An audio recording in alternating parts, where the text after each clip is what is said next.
Hello बच्चों, मैं स्मिता बिजरवान स्वागत करती हूँ आपका आईसीटी वर्चुअल क्लासरूम में। आशा करती हूँ आप सभी स्वस्थ होंगे और अच्छे से अपनी पढ़ाई कर रहे होंगे। बच्चों, आज हम पढ़ने जा रहे हैं क्लास 9th की साइंस और हमारा चैप्टर चल रहा था is matter around us pure. ठीक है, तो यहाँ पर हमने अपने लास्ट लेक्चर में काफी सारे टॉपिक्स कंप्लीट कर लिए थे। हम सॉल्यूशन के बारे में बात कर रहे थे कि सॉल्यूशन क्या होते हैं। ठीक है, और सॉल्यूशन के कंसंट्रेशन से रिलेटेड हम कुछ क्वेश्चंस भी कर रहे थे। तो एक बार सॉल्यूशंस को रिवाइज कर लेते हैं। अब सॉल्यूशन होते क्या हैं, जैसे कि हमने अपने लास्ट लेक्चर में सॉल्यूशन के बारे में बात की। सॉल्यूशन, तो सॉल्यूशन क्या होते हैं बच्चों? सॉल्यूशन होते हैं होमोजीनस मिक्सचर।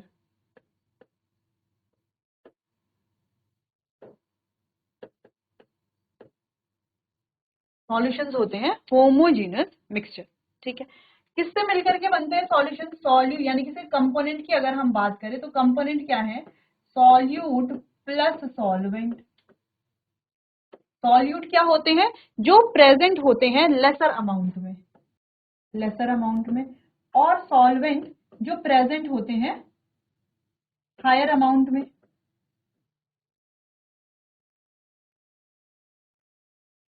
ठीक, इतना क्लियर है? ये पढ़ लिया था हमने। इसके बाद हमने सॉल्यूशन की कुछ प्रॉपर्टीज के बारे में बात की थी, और ये प्रॉपर्टीज क्या थी कि सॉल्यूशन के जो पार्टिकल्स होते हैं वो होते हैं काफी स्मॉल स्मॉल पार्टिकल्स। चलिए, तो सॉल्यूशन के जो पार्टिकल्स हैं वो काफी स्मॉल होते हैं, जिस वजह से हम यहाँ पर इन पार्टिकल्स को अपनी नेकेड आईज से नहीं देख सकते हैं। पहली चीज तो ये हो गई। दूसरा पॉइंट हमने ये पढ़ा कि सॉल्यूशन के पार्टिकल स्मॉल हैं, जिस वजह से ये पार्टिकल क्या करते हैं? लाइट को स्कैटर नहीं करते। और जब ये लाइट को स्कैटर नहीं करते, जिस वजह से हमें लाइट का पाथ विजिबल नहीं होता, लाइट का रास्ता हमें नहीं दिखता। ठीक है, लाइट का पाथ हमें नहीं दिखेगा, यानी कि स्कैटरिंग ऑफ लाइट यहाँ पर नहीं होगी पार्टिकल के छोटे साइज होने की वजह से। दूसरा पॉइंट। तीसरा पॉइंट हमने पढ़ा कि सॉल्यूशन जो है, इसके जो पार्टिकल्स हैं छोटे हैं, ठीक है, लाइट को स्कैटर नहीं करते, ठीक है, लेकिन इन्हें हम फिल्ट्रेशन टेक्निक से फिल्टर भी नहीं कर सकते, सेपरेट नहीं कर सकते, यानी कि सॉल्यूट और सॉल्वेंट को फिल्ट्रेशन टेक्निक से सेपरेट हम नहीं कर सकते। ठीक है, चौथा पॉइंट हमने पढ़ा कि इसके पार्टिकल छोटे होते हैं सॉल्यूशन के, जिस वजह से पार्टिकल कैसे होते हैं? जब हम इन्हें अनडिस्टर्ब्ड छोड़ देते हैं तो पार्टिकल सेटल डाउन यहाँ पर नहीं होते। तो जब पार्टिकल सेटल डाउन नहीं होंगे, जिस वजह से ये सॉल्यूशन कैसा होता है? एक स्टेबल होता है। कैसा होता है? स्थायी होता है, स्टेबल होता है, स्थायी होता है। ठीक है, अनस्टेबल नहीं होता। ठीक है, तो ये कुछ पॉइंट थे जो हमने सॉल्यूशन के बारे में डिस्कस किए थे। अब आगे बढ़ते हैं, देख लेते हैं जो क्वेश्चंस हमने सॉल्व किए थे, एक बार उनको रिवाइज करके आगे चैप्टर को कंटिन्यू करते हैं। तो एक बार आप देख लीजिए जो जो टॉपिक हम अपने लास्ट लेक्चर में पढ़ चुके हैं। तो ये कुछ क्वेश्चंस है जिनको हमने अपने लास्ट लेक्चर में सॉल्व कर लिया था। ठीक है, बात करते हैं सस्पेंशन की कि सस्पेंशन क्या होते हैं। देखो बच्चों, सॉल्यूशंस हमने अच्छे से पढ़ लिए हैं, सस्पेंशन की बात करते हैं। अब सस्पेंशन की प्रॉपर्टीज सॉल्यूशन की प्रॉपर्टीज से अलग होती हैं। अब सॉल्यूशन की प्रॉपर्टीज हमें ध्यान रखनी है, उसी से रिलेट करके हमें सस्पेंशन की प्रॉपर्टीज को पढ़ना है। चलिए, तो स्टार्ट करते हैं सस्पेंशन की प्रॉपर्टीज। सस्पेंशन क्या होते हैं? हेट्रोजीनस मिक्सचर होते हैं, जबकि सॉल्यूशन क्या होते हैं? सॉल्यूशन होते हैं होमोजेनस मिक्सचर। तो दोनों में डिफरेंस क्या है? तो देखो बच्चों, अगर हम सॉल्यूशन की बात करते हैं तो सॉल्यूशन के पार्टिकल अच्छे से घुले हुए होते हैं पूरे मिक्सचर में, हमें दिखाई नहीं देते, इसीलिए होमोजेनस मिक्सचर वो हो गए। और अगर सॉल्यूशन के, ठीक है, और अगर हम सस्पेंशन की बात करते हैं तो यहाँ पर जो पार्टिकल्स हैं, यानी कि जिन से मिल करके मिक्सचर बना हुआ है, उन कंपोनेंट्स को या पार्टिकल्स को हम देख सकते हैं। ठीक है, वो अच्छे से घुले हुए नहीं होते, इसीलिए ये क्या है? हेट्रोजीनस मिक्सचर है। Next, the particle of a suspension can be seen by naked eyes. तो सस्पेंशन के पार्टिकल, जैसा कि हमने कहा कि अच्छे से घुले हुए नहीं होते और पार्टिकल साइज भी इनका बड़ा होता है, जिस वजह से हम इन्हें नेकेड आईज से देख सकते हैं, यानी कि नग्न आंखों से इन्हें देखा जा सकता है। लेकिन जब हम सॉल्यूशन की बात कर रहे थे तो उनके पार्टिकल का साइज होता है बहुत छोटा, जिस वजह से उन्हें नग्न आंखों से देखना बहुत ज्यादा मुश्किल हो जाता है और हम नग्न आंखों से उन्हें नहीं देख सकते। नेक्स्ट पॉइंट है, the particle can be separated from the mixture by the process of filtration. यहाँ पर पार्टिकल्स को हम फिल्ट्रेशन टेक्निक के द्वारा सेपरेट आउट कर सकते हैं। ठीक है, कहाँ पर? सस्पेंशन में। क्या कर सकते हैं? पार्टिकल को सेपरेट कर सकते हैं। कैसे? जैसे मान लो हमने, छोटा सा एग्जांपल देखते हैं, हमने एक सॉल्यूशन बनाया किसका? सैंड प्लस वाटर, यानी कि रेत और वाटर का हमने एक मिक्सचर बना दिया। ठीक है, चलो अब हमने क्या किया, इस रेत और पानी के मिक्सचर को क्या किया हमने, हमने लिया एक फिल्टर पेपर। ठीक है, ये फिल्टर पेपर है। अब इस फिल्टर पेपर को हमने कुछ इस तरीके से फोल्ड किया तो ये फिल्टर पेपर बन गया ऐसा। फिर अगेन हमने इसको ऐसे अंदर को फोल्ड किया तो ये फिल्टर पेपर इस तरीके से कोन शेप का बन गया। ठीक है, कोन शेप का बन गया ये फिल्टर पेपर। क्या है ये, फिल्टर पेपर। साथ में हमने लिया एक फनल। फनल आपने जरूर देखा होगा लेबोरेटरी में। ये क्या है, फनल। हमें चाहिए एक स्टैंड इस तरीके से।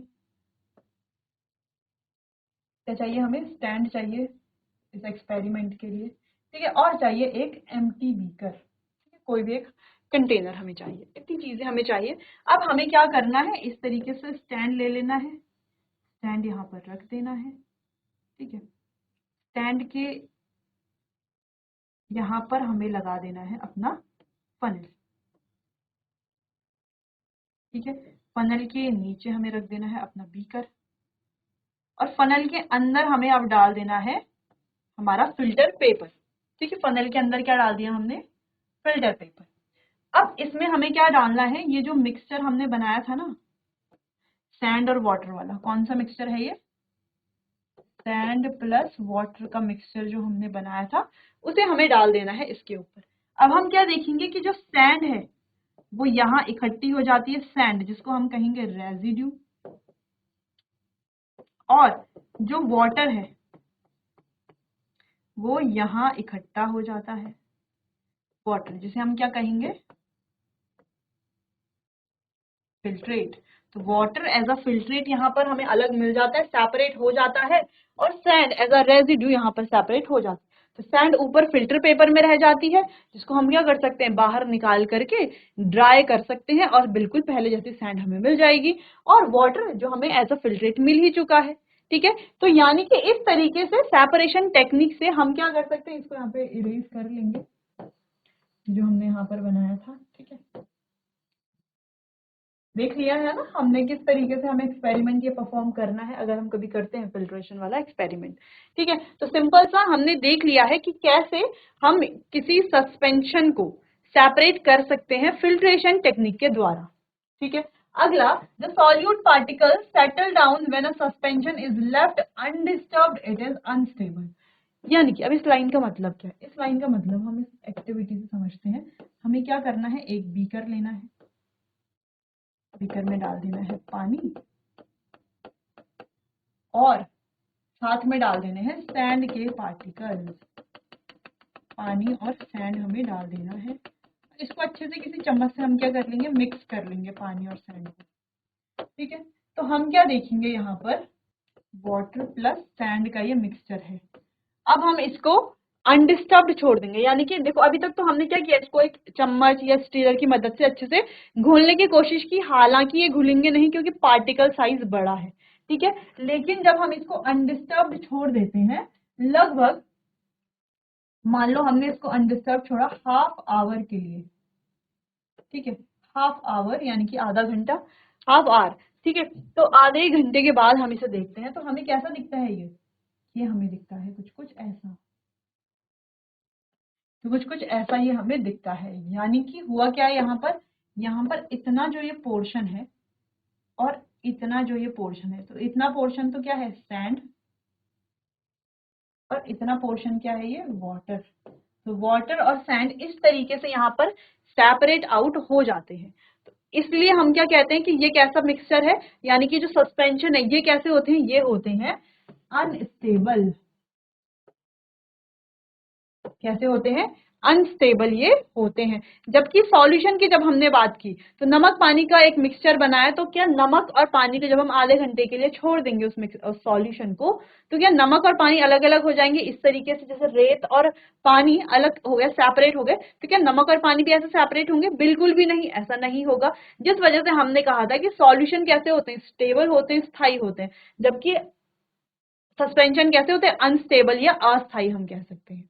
क्लियर है, चलिए तो नेक्स्ट पॉइंट है, the particle of suspension scatter a beam of light passing through it make its path visible।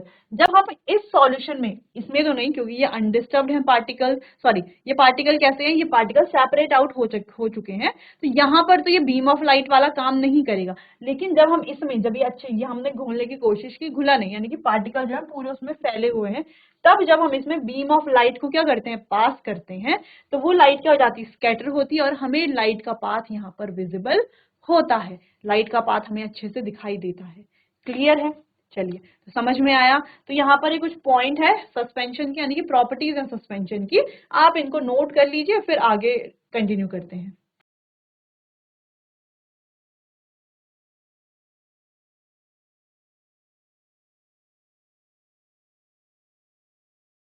चलिए आगे बढ़ते हैं, कोलॉइडल सॉल्यूशन के बारे में बात करते हैं। अब जैसे हमने प्रॉपर्टीज सस्पेंशन के लिए और सॉल्यूशन के लिए पढ़ी, वैसे हमें कोलॉइडल के लिए भी प्रॉपर्टीज पढ़नी है, ठीक है। बाकी जैसे हमने सस्पेंशन की प्रॉपर्टी सॉल्यूशन से रिलेट करके पढ़ी, वैसे ही हमें कोलॉइडल की प्रॉपर्टी सस्पेंशन और सॉल्यूशन दोनों से रिलेट करके पढ़नी है। बाकी एक चीज आपको यहाँ पर कॉमन देखने को मिलेगी, कॉमन क्या देखने को मिलेगी कि जो सॉल्यूशन की प्रॉपर्टीज हैं वो कोलॉइडल की प्रॉपर्टी से थोड़ा बहुत मिलती हैं। हालांकि दोनों अलग अलग हैं, लेकिन प्रॉपर्टीज काफी मिलती जुलती हैं सॉल्यूशन की और कोलॉइडल की, ठीक है। चलिए, तो प्रॉपर्टीज यहाँ पर देखते हैं। अ colloid is a heterogeneous mixture. तो कोलॉइड भी कैसे होते हैं, हेट्रोजीनस मिक्सचर होते हैं। किसकी तरह, सस्पेंशन की तरह, क्योंकि सस्पेंशन भी क्या होते हैं, हेट्रोजीनस मिक्सचर होते हैं, जबकि सॉल्यूशन कैसे होते हैं बच्चों, वो होमोजीनस मिक्सचर होते हैं। नेक्स्ट प्रॉपर्टी है, the size of particles of a colloid is too small to be individually seen by naked eyes. यानी कि कोलॉइड के पार्टिकल बहुत ज्यादा स्मॉल होते हैं, इतने स्मॉल कि इंडिविजुअल यानी कि अलग अलग एक एक पार्टिकल को नेकेड आई से देखना बहुत ज्यादा मुश्किल है। ऐसे ही सॉल्यूशन के पार्टिकल भी क्या थे, बहुत ज्यादा स्मॉल थे और उन्हें नेकेड आई से नहीं देखा जा सकता था, जबकि सस्पेंशन के पार्टिकल्स काफी बड़े थे, बिग, इतने बिग थे कि हम उनको आसानी से नेकेड आई से देख सकते थे, ठीक है। चलिए, they do not settle down when left undisturbed, it is stable। तो अब जब इन्हें अनडिस्टर्ब्ड छोड़ा जाता है कुछ समय के लिए किसी भी कोलॉइड को, तो ये सेटल डाउन नहीं होते हैं, जिसका मतलब कोलॉइड कैसे है, स्टेबल है, जैसे कि सॉल्यूशन भी थे, सॉल्यूशन भी स्टेबल थे, ठीक है। लेकिन जब हम बात कर रहे थे सस्पेंशन की, तो सस्पेंशन कैसे थे, अनस्टेबल थे, ठीक है। उसके पार्टिकल क्या हो जाते, सेपरेट आउट हो जा रहे थे अनडिस्टर्ब्ड छोड़ने पर। They cannot be separated from the mixture by the process of filtration। और इन्हें फिल्ट्रेशन के प्रोसेस के द्वारा सेपरेट नहीं किया जा सकता, जैसे कि सॉल्यूशन को भी नहीं किया जा सकता है, ठीक है। लेकिन सस्पेंशन को किया जा सकता है फिल्ट्रेशन टेक्निक से सेपरेट, ठीक। चलिए, colloid are big enough to scatter a beam of light passing through it and make its path visible. अब कोलॉइड के पार्टिकल छोटे तो होते हैं, लेकिन इतने बिग इनफ हैं कि, यानी कि इतने बड़े तो होते हैं कि जो बीम ऑफ लाइट है उसको वो स्कैटर कर सके, ठीक है। तो यानी कि कोलॉइड के पार्टिकल लाइट की बीम को स्कैटर भी करते हैं और लाइट का पाथ यहाँ पर विजिबल भी होता है, ठीक है। तो पार्टिकल का साइज इतना तो बड़ा होता है कि लाइट की बीम को स्कैटर कर सके। हालांकि पार्टिकल का साइज वैसे तो छोटा होता है, लेकिन इतना बड़ा होता है कि पार्टिकल क्या कर सकते हैं, लाइट की बीम को स्कैटर कर सकते हैं। अब सस्पेंशन की बात जब हमने की थी, तो सस्पेंशन के पार्टिकल्स भी लाइट की बीम को अच्छे से स्कैटर कर रहे थे, क्योंकि वहां पर तो पार्टिकल का साइज बड़ा था। लेकिन सॉल्यूशन के पार्टिकल लाइट की बीम को स्कैटर नहीं कर रहे थे, क्यों, एक ही रीजन है, उनके बहुत ज्यादा छोटे होने की वजह से, ठीक है। चलिए, तो ये बात हो गई कोलॉइडल की, कोलॉइड्स की, या कोलॉइडल बोल लीजिए आप। चलिए, नोट कर लीजिए इन पॉइंट्स को, फिर आगे बढ़ते हैं।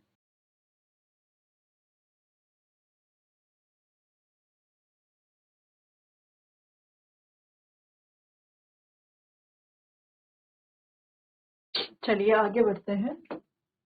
नेक्स्ट है component of a colloid. Colloid के कंपोनेंट के बारे में बात करते हैं। जैसे हमने कहा कि कोलॉइड थोड़ा बहुत सॉल्यूशन की तरह, जैसे सॉल्यूशन के भी दो कंपोनेंट थे, सॉलिड और सॉल्वेंट, वैसे कोलॉइड के भी दो कंपोनेंट है, डिस्पर्स्ड फेज और डिस्पर्सिंग मीडियम। अब दोनों क्या है देख लेते हैं। The component of a colloid solution are colloidal solution are dispersed phase and dispersion medium। दो हैं, dispersed phase और dispersion मीडियम। अब डिस्पर्स्ड फेज क्या है, solute like component in colloid is called dispersed phase. तो क्या है, ये सॉल्यूट की तरह कंपोनेंट है जिसे डिस्पर्स्ड फेज कहा जाता है। और dispersion medium the component in which the dispersed phase is suspended. Dispersion medium किसे कहेंगे, जिसमें डिस्पर्स्ड फेज सस्पेंडेड है। ठीक है, देखो डिस्पर्स्ड फेज हमारा सॉल्यूट लाइक कंपोनेंट है, और डिस्पर्जन मीडियम हम कहें तो क्या है, जिसमें डिस्पर्स्ड फेज सस्पेंडेड है, उसे डिस्पर्जन मीडियम हम कह रहे हैं। ठीक, जैसे कि अगर हम बात करें कि लिक्विड क्या है, अगर डिस्पर्स्ड फेज है और डिस्पर्सिंग मीडियम है गैस, तो ये क्या बनाएगा, ये एरोजॉल बनाएगा, जैसे कि फॉग है, क्लाउड है, मिस्ट है। अगर डिस्पर्स्ड फेज है सॉलिड और डिस्पर्सिंग मीडियम है गैस, तो भी ये एरोजॉल बनाएगा, जैसे कि स्मोक, ऑटोमोबाइल एग्जॉस्ट। ठीक है, लेकिन यहाँ पर सॉलिड सस्पेंडेड है गैस में, यहाँ पर क्या था, लिक्विड सस्पेंडेड था गैस में। यहाँ पर देखो गैस सस्पेंड है लिक्विड में, तो ये क्या बनाएंगे, फोम बनाएंगे, जैसे कि शेविंग क्रीम। लिक्विड सस्पेंड है लिक्विड में, लिक्विड लिक्विड जिसे हम कहते हैं, तो लिक्विड लिक्विड मिलकर के क्या बनाते हैं, इमल्शन। ये इंपॉर्टेंट भी है क्योंकि ये एग्जाम में पूछे जाते हैं, जैसे कि मिल्क, फेस क्रीम।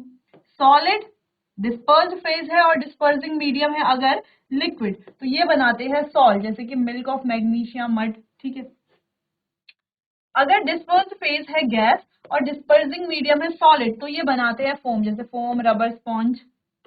लिक्विड है अगर डिस्पर्स्ड फेज और डिस्पर्सिंग मीडियम है सॉलिड, तो ये बनाते हैं जेल, जैसे जेली, चीज, बटर। सॉलिड सॉलिड यानी कि डिस्पर्स्ड फेज और डिस्पर्सिंग मीडियम दोनों ही सॉलिड हैं, तो ये बनाते हैं सॉलिड सोल्ट, जैसे कलर्ड जेमस्टोन, मिल्की ग्लास, ये सारी चीजें। ठीक है, तो ये आपको जरूर नोट कर लेने हैं। देखो क्वेश्चन कैसे भी पूछा जा सकता है, आपसे ऐसे पूछा जा सकता है कि एरोजॉल किससे बन रहा है, तो दो है। ठीक है, तो अगर कहा जा रहा है कि डिस्पर्स्ड फेज है लिक्विड, तो डिस्पर्सिंग मीडियम क्या है, गैस है।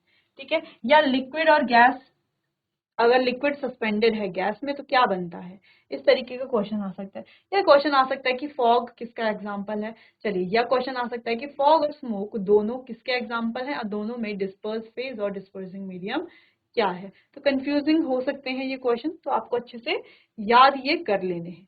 ठीक है, तो aerosol, form, emulsion, salt, foam, gel, solid, salt, ये सभी आपको याद कर लेने हैं।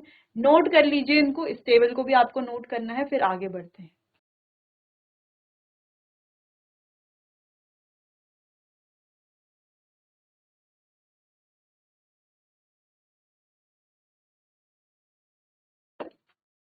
चलिए, तो जैसे आपको यहाँ पर दिख भी रहा है, लिक्विड अगर डिस्पर्स फेज है और गैस क्या है, डिस्पर्सिंग मीडियम, तो ये बनाता है एरोजॉल। एग्जांपल हम देख सकते हैं, फॉग, क्लाउड, मिस्ट।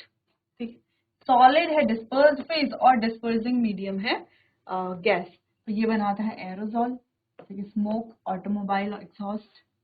गैस अगर हमारा डिस्पर्स्ड फेज है और डिस्पर्सिंग मीडियम है लिक्विड, तो ये भी फोम बनाता है, जैसे कि शेविंग क्रीम। लिक्विड लिक्विड बनाता है इमल्शन, जैसे कि मिल्क, ये जो हमारे फेस क्रीम्स होते हैं। ठीक है, देखिए इतना।